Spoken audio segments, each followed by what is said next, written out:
So this presentation comes out of a wonderful opportunity I had in semester 1 this year to spend a couple of days a week for a semester out of my normal workload to progress thinking and action for education for sustainability, which I will just call EFS for short in this talk, at UTAS. And this was part of working with Sandy Murray, I don't know if Sandy's here, who was also had a fellowship. These were lodged in Tilt, and with the community of practice for EFS, of which there are a number of members in the room. So I'd like to present the talk in the context of that wider group of people who have all been working towards similar ends. Just this little quote here at the front, we don't need much reminder given the theme of this conference today. This is the federal government's action plan for EFS, so EFS is now embedded in all sorts of ways in institutional processes and including in the federal government. And what I would just make the point here is that this has been very much an evidence-based discourse or discussion about sustainability, so there's a lot of kind of angst obviously about what does this concept mean, but there is a fair bit more agreement that something needs to change, and that's been often the base. So this, even here, the federal government accepting that something needs to change with many of the ways that we live. The latest embedding of EFS in Australia takes the form in the Australian National Curriculum, which is coming in K to 12 next year. This is the definition of EFS. There are many definitions, and I don't want to obsess about definitions, but I think this is a useful one. And I just want to draw attention to the references here to knowledge, skills, values, and worldviews as kind of 4 dimensions of learning in EFS, and the link between learning and action. So more sustainable patterns of living necessary for people to act. And then finally, this last point, which I think is particularly significant in higher education, about knowledge integration, particularly across those, partially, I would argue, arbitrary divides between different disciplines of knowledge. In this case, it's often framed in terms we heard this morning of the 3 pillars, or in this case, the 4 pillars of sustainable development. So from that, I just want to very quickly distill, because I want to move on to talking about UTAS, but just to put it into some context. So I think what we can take from the previous definition is that there are 3 dimensions of EFS, 3 core elements. One is that there's a normative dimension, and I want to say more about what that means. I've described it here as values-based. I'm not suggesting that this means there are particular and discrete values that one must sign up to if one wants to participate in EFS.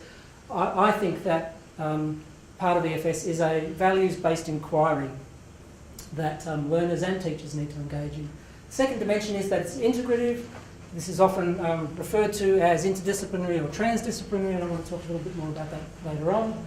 And the last is that it's transformative, that it is part of a process of social change. This is education for something, and it's for a process of change. But there is, as most of you in the room will know, lots of debate on all 3 of those dimensions.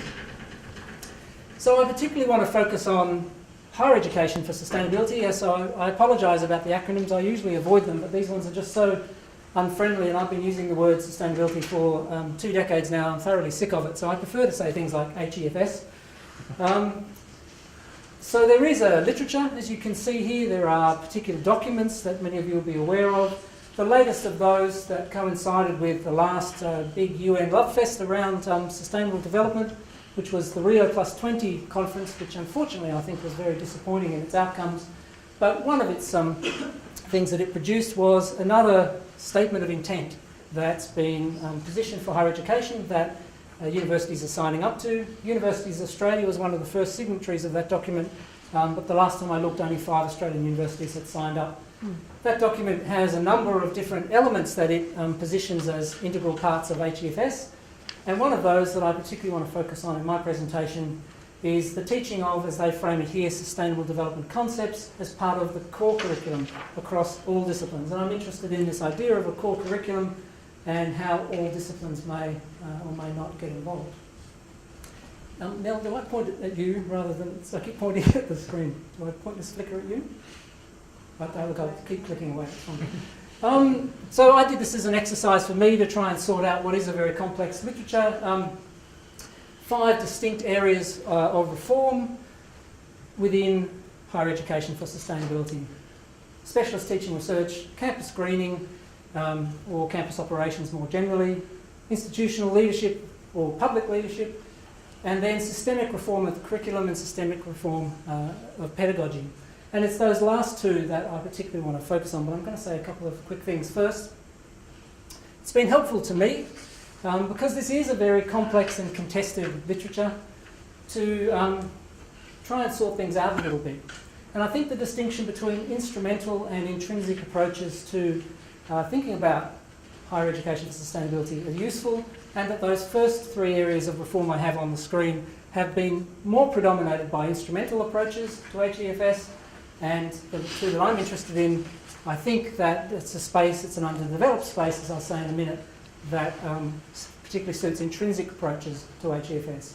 Before I go on, I just want to say that I do see that those two groups of approaches not as mutually exclusive, but I think it's worth separating them out.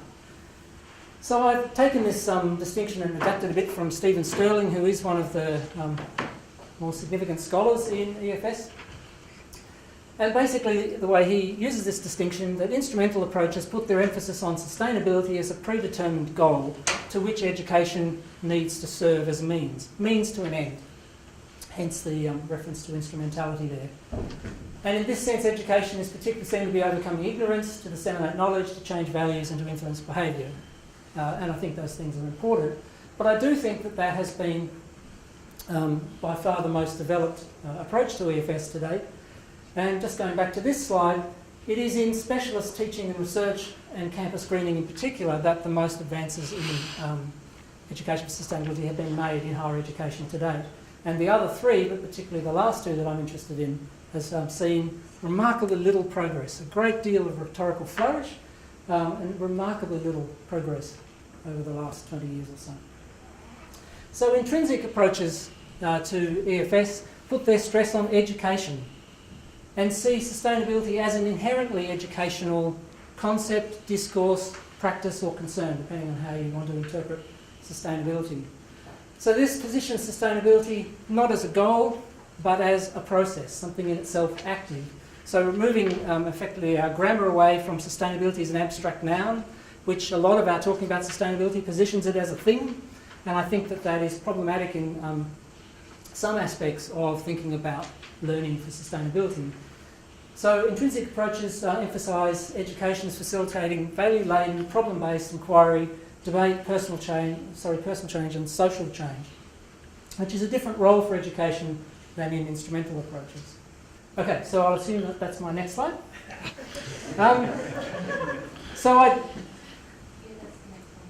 Thank you. So I did a bit of a survey of the literature. I think I actually preempted this point, but it was to say that those campus greening and specialist teaching research, which are well developed at UTAS and many universities in Australia and around the world, have been particularly linked to environmental disciplines and sub-disciplines, and the growth of environmental sub-disciplines has been, I think, very dramatic at UTAS in the last 15 to 20 years, and before that there was a strong presence of interdisciplinary studies around the environment at UTAS, and linked to instrumental approaches to EFS. Systemic reform to curriculum and pedagogy, this idea that sustainability is something that's relevant to all graduates, to all processes of learning at all sectors of education for that matter, that has a relevance across the curriculum and for all disciplines, has actually not been seeing a lot of progress and met a lot of resistance. And I think that those of us that are advocates of EFS, don't want to underestimate that resistance. I want to work with that resistance actively to engage in a process of dialogue and discussion about those sources of resistance. And that's what I want to talk a bit more about in the context of UTAS in particular. So like that wider international picture, campus greening, specialist teaching research are the most developed aspects of EFS at UTAS at the moment.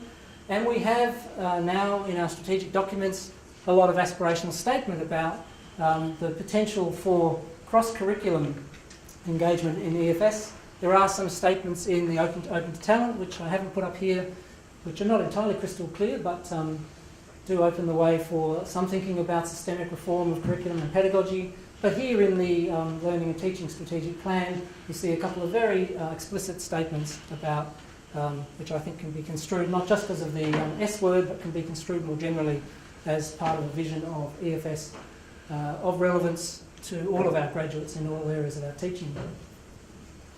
So in the first half of the year I engaged in discussions with all faculties and the AMC, mostly through learning and teaching committees, and it was a great opportunity for me and a real eye-opener just to sit with a whole bunch of colleagues I hadn't met before in disciplines that I don't normally come across and engage with, to talk about how they perceive EFS and to explore the kind of opportunities and barriers that might be there for having a wider implementation of EFS across the curriculum.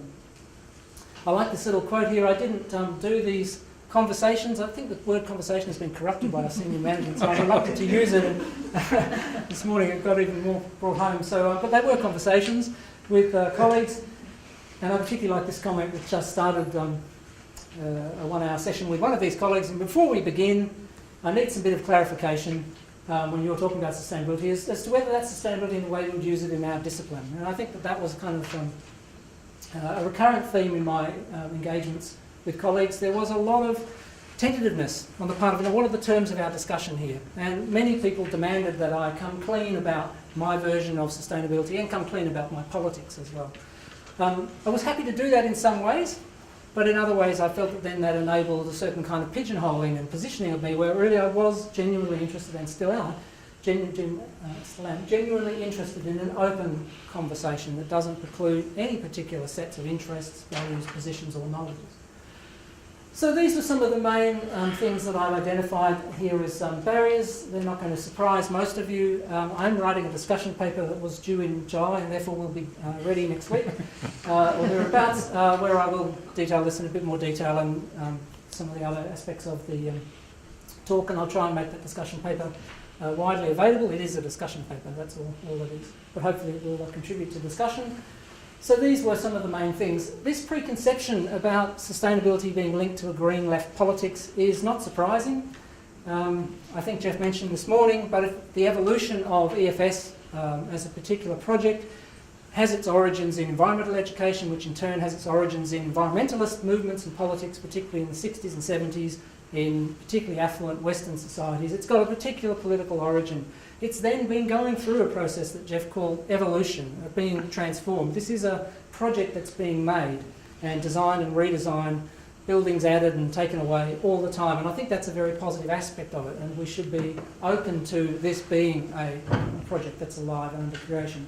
But certainly many colleagues were concerned, both those who think that sustainability should be, for example, a dark green agenda, wanted to know whether I saw it that way, and those who thought it was a dark green agenda and see that as problematic equally. So from both sides there was, I thought, quite strong preconceptions and concerns about indoctrination and greenwashing. And the use of the preposition for in EFS, the idea that education should be for sustainability, and given that I've already said that I think that this is therefore a normative process of learning, concern from many colleagues that does this mean that you're trying to push particular values on me, my discipline and my students? And many staff were concerned about that, and I'm concerned about that, and I don't see that that's what we should be trying to achieve in EFS. But certainly it's a preconception. Obviously some of the more pragmatic aspects about lack of resourcing, overload, but particularly I think that many colleagues regard the existing curriculum as okay. And so therefore this is another agenda, another reason for reform.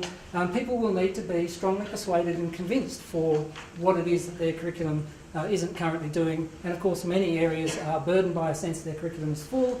Many of them also have, as I note down the bottom here, complex relationships with external accrediting bodies and so on that limit their freedoms as well, which I think are pretty significant and were issues I hadn't really considered before these conversations.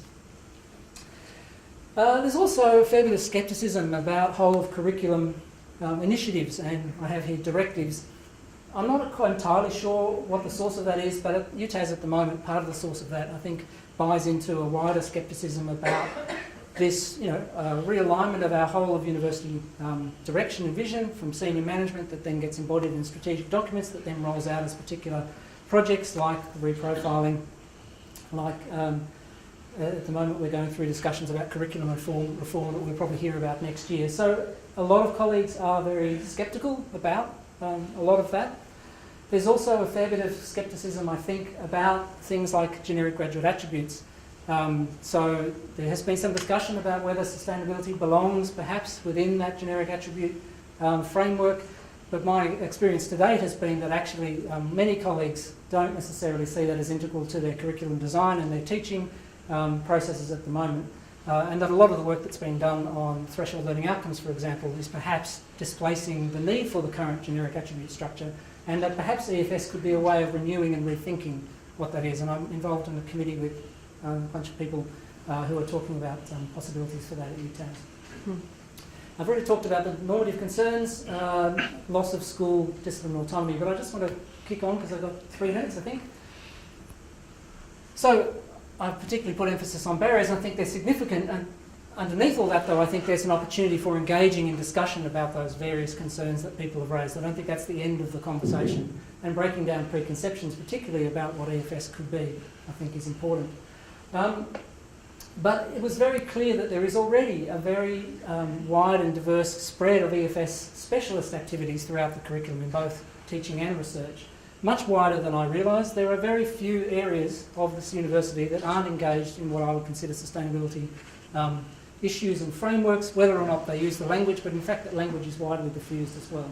The school that we're in at the moment is a very good example of that, where sustainability is embedded in, I think, all of their course design, although the language itself is not necessarily the most important thing. There's also considerable evidence of implicit EFS activities, particularly in relation to pedagogy. There's a lot written about the pedagogical implications of EFS and what kind of reform that might involve. A lot of that talking is about things like systems thinking, about experiential pedagogy, and so on. And there are also lots of examples of great practice at UTAS where I think much of the spirit of that EFS pedagogy is embedded, although again it's not often understood or framed in that way. And so I think there are opportunities there. And there's a few examples on the slide that I could talk more about. Some of you will know that the DVC, Students in Education, is likely to bring down a proposal in February for breadth units at UTAS, and sustainability is very much likely to be in that position. In that space as something we might see in 2014, and there was, I thought, really quite broad enthusiasm of the people I talked to for an idea, something like that. The devil will be in the detail, but and there are some other curriculum reforms that the Committee of Practice has been putting up for consideration to senior management that might also come good. So there's some exciting things in that space. That's all right. So just to conclude, these are just very preliminary recommendations, and my main job in the next week in the report is to really think about whether I can make some more specific and useful recommendations. But the key one, I think, is to explore more fully this idea of sustainability and education for sustainability as a learning process rather than a discrete endpoint. Not to deny that some people will have a version of sustainability with a discrete endpoint, or that that's useful in some contexts. But I think that the idea of sustainability that's currently perhaps helping us in our facilities management, for example, is not the one that's going to help us to have a wide engagement from all the disciplines. And I think that one of the key things that EFS offers the disciplines is an opportunity for them and a framework for them to think about their own renewal in the context of new problems and opportunities in the world at large. So climate change would be one good example, but it's only one of many. That every discipline has, I think, a responsibility and an opportunity to re-evaluate and to reassess their teaching practice and their curriculum content in relation to problems like climate change, and not just in the prospective sense of how can we contribute to positive futures, but also in the sense of actually trying to take some responsibility, disciplines individually, but the university as a whole, for the involvement of universities in the situation that we face now. There has been and continues to be an education for unsustainability that I know that Nick spoke about this morning. There's a strong history of that. We're not just working with something passively that universities have forgotten to do or just left out because our curriculum is full, but the very way that we have structured our knowledge and our teaching and learning and research practices has contributed to the problems that we currently deal with. So the transformation we're looking at is not just a transformation of the world out there, but a transformation of our own institution and practices. I have to stop there. You can see a few other things. I'm happy to take questions and other points. Even 20 minutes wasn't quite enough. Thank you to everyone who did speak to me, some of them in the room.